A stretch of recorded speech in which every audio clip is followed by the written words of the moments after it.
Welcome জানাচ্ছি নতুন আরও একটা ভিডিওতে। সম্মানিত ভিউয়ার্স, আজকে চিজ এবং ইস্ট ছাড়া কীভাবে চুলায় ফ্রাই প্যানে পারফেক্টলি পিৎজা রেসিপি করা যায় সেটাই নিয়ে আমি আপনাদের মাঝে হাজির হয়েছি। আর এই গ্যাসের চুলাতেই এতটা পারফেক্টলি পিৎজা হবে যা আমি ভাবতেও পারিনি। আজকে এই ইস্ট এবং চিজ ছাড়া পারফেক্টলি একটা পিৎজা রেসিপি আপনাদের দেখাতে যাচ্ছি। আর এটা আপনারা ঘরে তৈরি না করলে বুঝতেই পারবেন না কতটা লোভনীয় আর কতটা মজাদার হয়েছে। পারফেক্টলি দোকানে বা রেস্টুরেন্টের চাইতেও অত্যন্ত মজাদার পিওর একটা পিৎজা রেসিপি। আর এভাবে আমার রেসিপিটা ফলো করে আপনারাও ঘরে তৈরি করে নিতে পারেন, তাহলেই বুঝবেন এটা কতটা মজাদার আর লোভনীয় হয়। আমরা দোকান থেকে অনেক দামে পিৎজা না কিনে এভাবেই অল্প উপকরণে ঘরেই তৈরি করে নিতে পারি অত্যন্ত লোভনীয় মজাদার সুস্বাদু পিৎজা রেসিপি। চলুন তাহলে দেখা যাক আমি এই পিৎজা রেসিপিটা কিভাবে তৈরি করেছি তা দেখার জন্য আর কি কি উপকরণ নিয়েছি তা দেখতে থাকুন, আমার সাথে থাকুন। পিৎজা তৈরির জন্য এখানে আমি একটা কাঁচা ক্যাপসিকাম এবং একটা নাগা মরিচ নিয়েছি, আর নিয়েছি একটা বোম্বে মরিচ, আর 3টা টমেটো নিয়েছি। মূলত 2টা দিয়ে আমি সস করব আর একটা কেটে আমি ডেকোরেশন করব। এখানে আমি 1.5 কাপ পরিমাণ আটা নিয়েছি, সামান্য পরিমাণ লবণ দিয়ে দিলাম, আর দিয়ে দিচ্ছি 4 টেবিল চামচ চিনি। যেহেতু আমি ইস্ট ব্যবহার করব না তাই এখানে আমি নিয়েছি 1 চা চামচ বেকিং সোডা, আপনারা চাইলে বেকিং পাউডারও নিতে পারেন। এবার সবকটা উপকরণকে আমি ভালোভাবে হাতের সাহায্যে মিশিয়ে নিচ্ছি। মিশিয়ে নেওয়া হয়ে গেলে এখানে আমি নর্মাল পানি অল্প অল্প করে দিয়ে আমি একটা সফট ডো তৈরি করব, যেভাবে আমরা রুটি বেলার জন্য ডো তৈরি করে থাকি। একেবারে শক্ত হবে না এবং নরমও হবে না, রুটি বেলার মতো করে আমরা একটা ডো তৈরি করব, সফট আটা তৈরি করে নিব। অল্প অল্প করে পানি দিচ্ছি যাতে ডোটা আমার নরম হয়ে না যায়, তাই খুব ভালোভাবে মথে নিতে হবে। ডলে ডলে আমি একটা সফট ডো তৈরি করে নিলাম। এবার আমি ঢেকে রাখবো 15 মিনিটের জন্য। চাইলে একটু উপরে তেল ব্রাশ করে দিতে পারেন, আমি দিচ্ছি না, ঢেকে দিলাম 15 মিনিটের জন্য।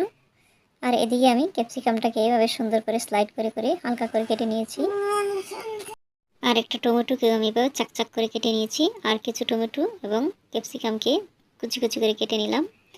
আর এই নাগামরিচটা এতটাই ঝাল যে আনবিলেবল, এখানে আর নর্মাল কাঁচামরিচ আমি ব্যবহার করব না, এই মরিচটাই শুধু ব্যবহার করব। আর আপনাদের কাছে এই মরিচ না থাকলে আমরা নর্মাল যে খাবারের জন্য মরিচ ব্যবহার করি কাঁচামরিচ, সেটা ব্যবহার করতে পারেন। আর এখানে আমি 2টা পেঁয়াজ চাকচাক করে কেটে নিয়েছি, মূলত এগুলো হচ্ছে পরিবেশনের জন্য। এবার আমি একটা হোয়াইট সস তৈরি করে নিব। চুলায় একটা কড়াই বসিয়ে তার মধ্যে 1 চা চামচ ঘি দিয়ে দিচ্ছি। এবার দিয়ে দিচ্ছি 3 টেবিল চামচ আটা, আপনারা চাইলে ময়দাও দিতে পারেন। এবার ঘির মধ্যে আটাটাকে আমি খুব ভালোভাবে নেড়ে ছেড়ে ভেজে নিচ্ছি। দেখতে পাচ্ছেন এটা অনবরত নাড়তে হবে। যখন একটা স্মেল বের হবে তার মধ্যে আমি সামান্য পরিমাণ লবণ এবং 1 টেবিল চামচ চিনি দিয়ে দিচ্ছি। এবারও সবকটা উপকরণকে খুব ভালোভাবে নেড়ে ছেড়ে ভেজে নিচ্ছি। এভাবে ভাজতে ভাজতে সুন্দর একটা স্মাইল বের হবে, আর এটার অবস্থানটা দেখতে পাচ্ছেন গুঁড়া দুধের মতো একেবারে সফট হয়ে আসছে। এ পর্যায়ে আমি দিয়ে দিচ্ছি 1/4 কাপ লিকুইড দুধ, আর দুধটা দিয়ে আমি অনবরত নাড়িয়ে নেড়ে দুধের সাথে মিশিয়ে নিচ্ছি আটাটাকে। দেখতে পাচ্ছেন এভাবে খুব দ্রুত নাড়তে হবে, অন্যথায় দলা পাকিয়ে যাবে। নেড়ে ছেড়ে আমি এটাকে আর কিছুক্ষণ জাল করে নিয়ে দেখতে পাচ্ছেন এরকম একটা ঘন হয়ে আসলে আমি নামিয়ে নিয়েছি। এদিকে আমি 15 মিনিটের জন্য রেখেছিলাম ডোটা। দেখতে পাচ্ছেন 15 মিনিট পর আমার ডোটা ফুলে ফুলে ডাবল হয়ে গেছে। এবার আমি বল থেকে সরিয়ে আমি একটা সোজা ফ্রাই প্যানে দিয়ে দিচ্ছি। আমি এখানে পিৎজার জন্য কোনো ডাইস ব্যবহার করব না, কোনো মোল্ড ব্যবহার করব না। এভাবে ডাইরেক্টলি ফ্রাই প্যানে আমি তৈরি করে নিব। হাতের সাহায্যে আমি চেপে চেপে এটাকে ছড়িয়ে দিচ্ছি। আপনারা চাইলে এটা পিঁড়ি বেলাইন দিয়ে রুটি তৈরি করে নিয়েও করতে পারেন। এবার আমি চামিচ দিয়ে এভাবে কুচিয়ে কুচিয়ে দিচ্ছি, যাতে খুব বেশি ফুলে না যায়, বাতাসটা বের হয়ে আসে। তাই আমি কাঁটা চামিচ দিয়ে এভাবেই ছিদ্রি ছিদ্রি করে দিচ্ছি। আর সাইডগুলোকে এভাবেই আমি একটু উঁচু করে দিচ্ছি, যেরকমটা পিৎজার লুকটা আসে। আর এভাবেই আমার সাইডটাকে একটু উঁচু করে নেওয়া হয়ে গেছে। এবার আমি এখানে দিয়ে দিচ্ছি টমেটো সস ইনস্ট্যান্ট। আর এই টমেটো সস কীভাবে তৈরি করতে হয় এই রেসিপিটা আমার চ্যানেলে রয়েছে, আপনারা চাইলে দেখে নিতে পারেন। আমি ডিসক্রিপশান বক্সে টমেটো সসের রেসিপিটা দিয়ে দিব। এটাও আমার হোমমেড, নিজেই তৈরি করা। এভাবে পুরো পিৎজাতে আমি টমেটো সসটাকে ছড়িয়ে দিয়েছি। এ পর্যায়ে আমি আগে থেকে তৈরি করে রাখা হোয়াইট সসটা দিয়ে দিচ্ছি। হোয়াইট সসটাকে খুব ভালোভাবে আমি পুরো পিৎজার উপরে এভাবে ছড়িয়ে দেব।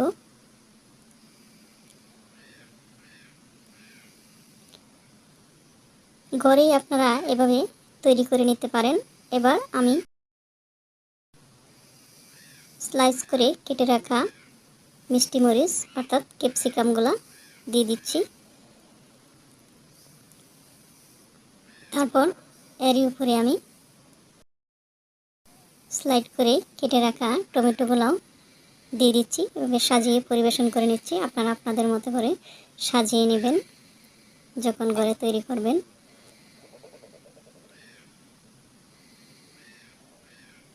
এবার দিয়ে দিচ্ছি নাগামরিচগুলো। আমি এখানে কাঁচামরিচ ব্যবহার করব না, নাগামরিচে অনেক ঝাল। আমি এই নাগামরিচটাই পুরো পিৎজাতে ব্যবহার করে নেব।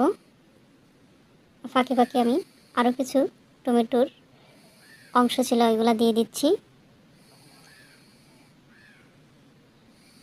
এর উপরে নাগামরিচগুলোও দিয়ে দিচ্ছি। অত্যন্ত আকর্ষণীয়, লোভনীয় এই পিৎজা রেসিপিটা আপনারাও একবার তাহলে তৈরি করে নেবেন। এবার আমি কিছু পেঁয়াজ স্লাইড করে কেটে নেওয়া এগুলা দিয়ে দিচ্ছি। পুরো পিৎজাতে ছড়িয়ে সাজিয়ে নিচ্ছি। আপনারা আপনাদের মতো করে সাজিয়ে নেবেন। এবার কিউব করে কেটে রাখা ছোটো ছোটো পিস করে রাখা টমেটো এবং ক্যাপসিকামগুলা পুরো পিৎজাতে আবারও ছড়িয়ে দিচ্ছি। আমরা কেন যাব যদি ঘরেই তৈরি করতে পারি অল্প নামি দামি রেস্টুরেন্ট বা হোটেলের চাইতেও, দোকানের চাইতেও বেটার পিৎজা, তাহলে আমরা কেন অনেক দাম দিয়ে কিনে খাবো? এভাবে আমরা চাইলেই ঘরে যে কেউ তৈরি করে নিতে পারি পিৎজা রেসিপি। এর জন্য প্রয়োজন পড়বে না কোনো ডাইস, আলাদা কোনো মোল্ড।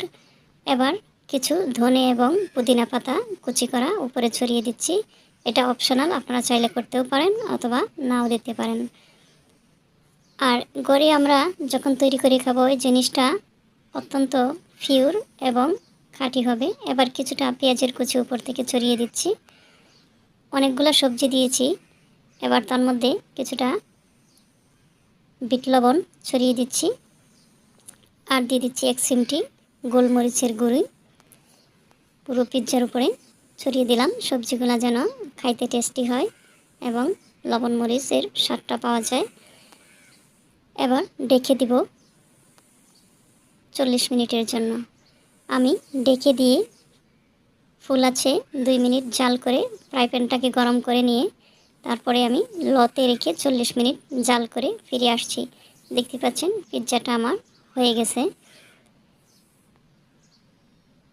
আমার সবজিগুলোও খুব সুন্দরভাবে সিদ্ধ হয়ে গেছে।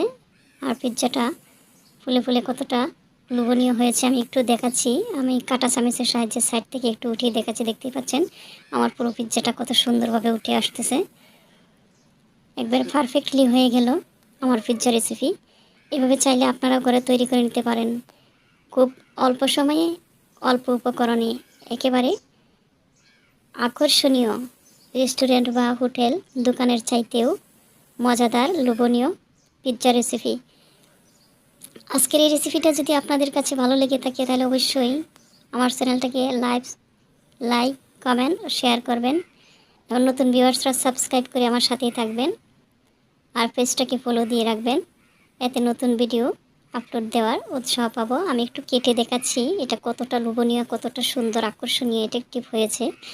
আমি আমার কাছে যেহেতু পিৎজা কাটার নেই, আমি চাকুর সাহায্যেই কেটে নিচ্ছি। আমি একটা বোর্ডের উপর নিয়ে এভাবেই চাকু দিয়ে কেটে নিচ্ছি। আল্লাহু আকবার, আলহামদুলিল্লাহ, আলহামদুলিল্লাহ, সুম্মা আলহামদুলিল্লাহ। দেখতেই পাচ্ছেন কতটা সুন্দর হয়েছে আর কতটা সফট, জুসি এবং ফুলে ফুলে আকর্ষণীয় হয়েছে, যা বোঝাতে পারবো না আপনাদের। দোকানে তো এত সবজি দিবেই না কখনো, হালকা পাতলা কয়েকটা সবজি দিয়ে আপনার থেকে অনেক টাকা হাতিয়ে নেবে। আর এর নিচটা দেখতেই পাচ্ছেন কতটা সুন্দর একটা কালার এসেছে, দারুণ, অসম্ভব মজাদার। আজ এ পর্যন্তই তাহলে, আল্লাহ হাফিজ।